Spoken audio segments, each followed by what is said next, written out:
Hey everybody, Mark Johnson here, and welcome to MJ Guitar TV. I've had some comments from different ones, very similar comments where people would express that they thought this was really kind of a cool job and how they wished that they could do something like that. And I wish that you could too. It's always nice to be able to do something that you love to do. I feel that if you do that, then if you're doing what you like to do, you're going to do it good.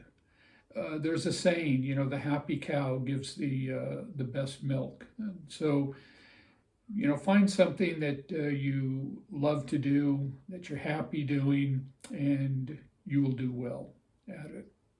But there were some other things that I wanted to bring out that might help you. I was thinking about it. I got about 6 different things I'd like to touch on that might help you to, if you decide that you want to do something like this. So the first thing that's really important here is to have a good skill set. Now, what I mean by a skill set is the ability to make your hands do what your eyes and your brain is telling it to do. And that's something that you just have to develop. It is a skill that gets honed over years and years. You can't go on the internet and look at a video on how to develop a skill set, or you can't Google how to do a skill set. It's work. You've got to put in the work. In other words, you have to build some bad guitars before you can get to the good ones. So just be aware of that and be okay with it. And it isn't something that happens overnight. The skill set that is necessary to do guitar building includes a lot of different avenues. Woodworking is one. Finishing, you have to be proficient at that. Electronics, just all kinds of different things that it involves. And so develop the necessary skill sets to do this work. The second thing is know basic math is really important. There's a lot of math in guitar building. I'm going to do a video on how to create a scale length, and it's math, But anyway, I'll get to that at another time. But be good at it. Know how to add, subtract, divide, multiply decimals, learn or fractions, and then learn how to take those fractions, turn them into decimals, and decimals back into fractions. So that's going to really help. That is very important in guitar building. Here's one, the third one. This may surprise you, but it's learn how to read a ruler. Now, you go, well, that's kind of basic. You learn that in like 3rd grade, or, I don't know when you learn it, but you learn it early on. But I've had hundreds of people working for me, graduated high school, and they don't know how to read a ruler. And so I'd get these rulers, and I'd say something like, hey, plane this down to inch and 11/16. And they're, I was at the planer, and they're kind of looking at that, and I let them sweat, and so then you'd see maybe they'd go ask somebody else, hey, where's 1 and 11/16? Or if they didn't do that, I'd go, hey, do you know where 1 and 11/16 is? And so no, they wouldn't. And so I'd show them right there. And then they'd take a pencil and they'd mark it, so that they could find it again. So anyway, they don't know how to use a ruler. Okay, so learn. Don't let the education system fail you. Okay, it's your responsibility. to learn how to do that. And I just, as a little side note here, I don't mean to bash any institution. That is not, I will never use this as a platform to try and criticize or to have some type of a hidden agenda or something, something like that. Basically, just, hey, we're just people. We're just talking, and we'll leave that all that other stuff for someplace else. I don't know where. It really doesn't occupy any place in my life, but I understand some people might be concerned with that. As a parent, okay, I did not let that happen to my kids. Now, I saw that happening to other kids, and I go, that's not going to happen to mine.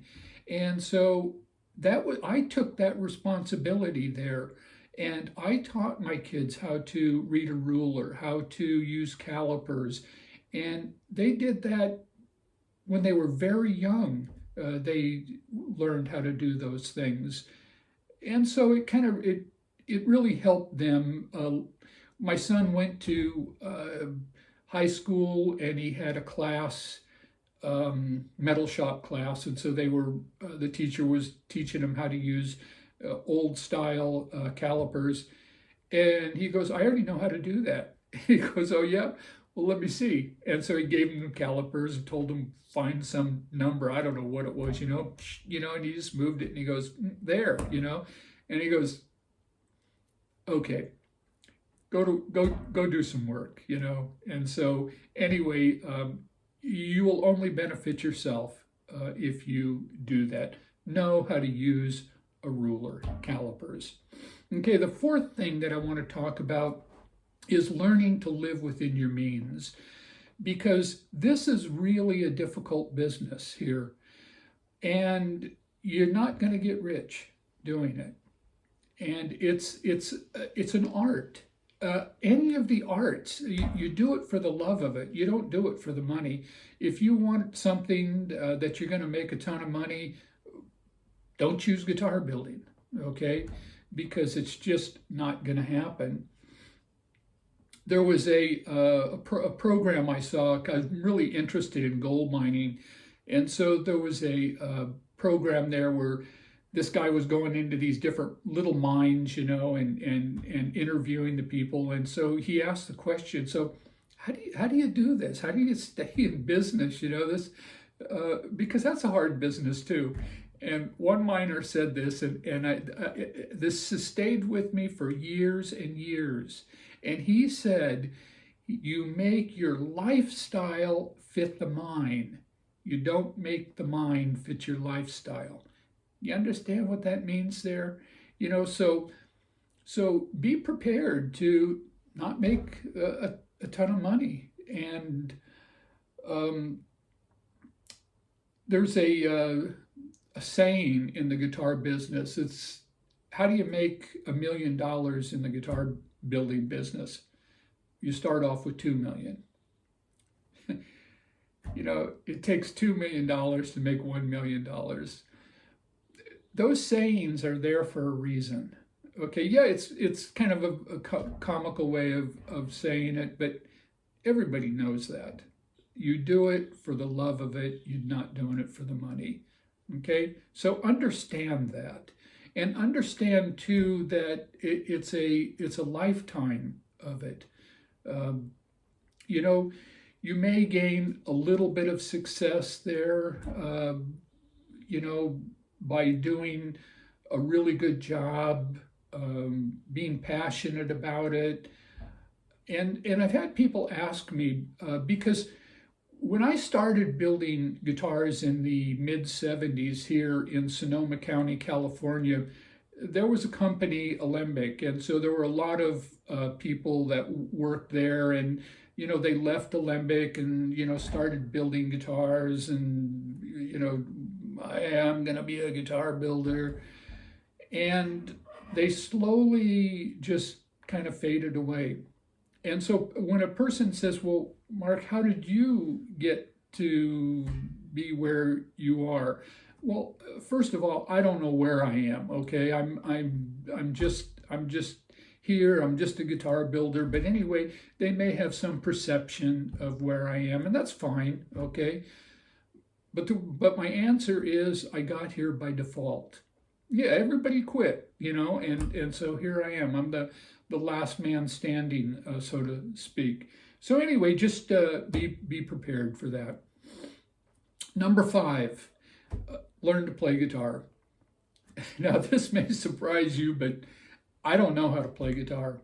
I did take lessons one time, but I got really bored. I was playing these scales, and to me they all sound the same, and so I go, well, this is kind of boring, so I stopped. And so my son got a little video on DVD, put it in, and within 5 minutes, I understood what those scales were for. And I'm going, man, if I had known that, maybe I would have stuck with it. Well, I didn't. But you don't have to play guitar. What I'm saying is it'll make it a little easier for you. Okay, me, I didn't know how to play guitar. And so I had to be a really good listener. I repaired thousands of guitars in my days. And I had to listen to the players and had to kind of understand what they liked, what they didn't like. And then, you apply math to it because it's all mathematical there. And so you learn to understand what makes a good guitar, what doesn't make a good guitar. You start to go, okay, this is what makes it sound good, and that, so you will pick this stuff up eventually, but hopefully, you don't have to do this for 50 years and slowly learn. Okay, so if you know how to play guitar, you're going to be a few steps ahead. Okay, so do that. And besides that, it'll be a lot of fun. Okay, now we come to the last one, number 6, and that is develop a product. I mean, develop a product that you can reproduce over and over and over. When you do that, you start working the bugs out of it. In the early years, I would have a customer come to me and they would want to have a guitar built. And so I had a drafting table, and would sit down there at the drafting table and I'd draw that thing up, and they would look at it and go, oh, no, let's do this, and so they had a really big part in it, and it was always different. There were no two that were the same. And maybe that was a good exercise to do that, but you only have one chance to do it. When you develop a product, then you get to refine it and you get to make it better every time that you do it over and over again. And it's still fun to do that, because there's different colors and different combinations and stuff, so it's always new. It never gets repetitive and boring. So have a good product. Keep this in mind though, okay? And this is just a crazy opinion of mine, and I'm not a guitar player, and when I tell this to guitar players, it's not super flattering, okay? But I think there are 3 things that are important to a guitar, and I'm going to list them in the order of importance, okay? Number 1, it's got to look good.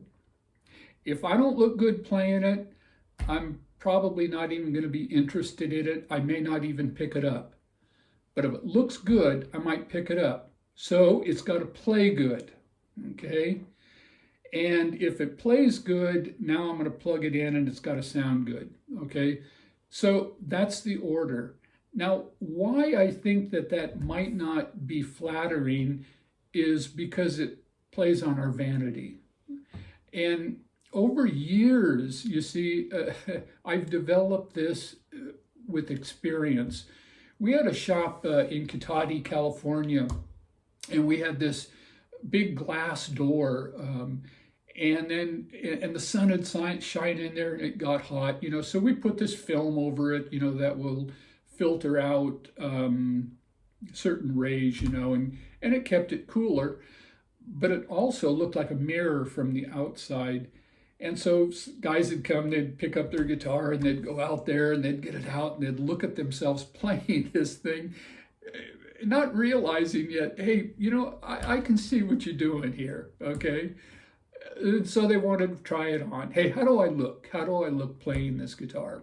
Well, you look good, all right? So anyway, those are some things that I just wanted to share with you to think about. If you ever wanted to get in and do this, and you can apply that to a lot of different things. Anything that is art related, it'll cross over real nicely into that. All right. Hey, hope you enjoyed the video. Hope you got something out of it. Even if it's like a laugh, like, oh man, that guy's an idiot. Well, okay, maybe I am. All right, but I'll see you the next time. All right.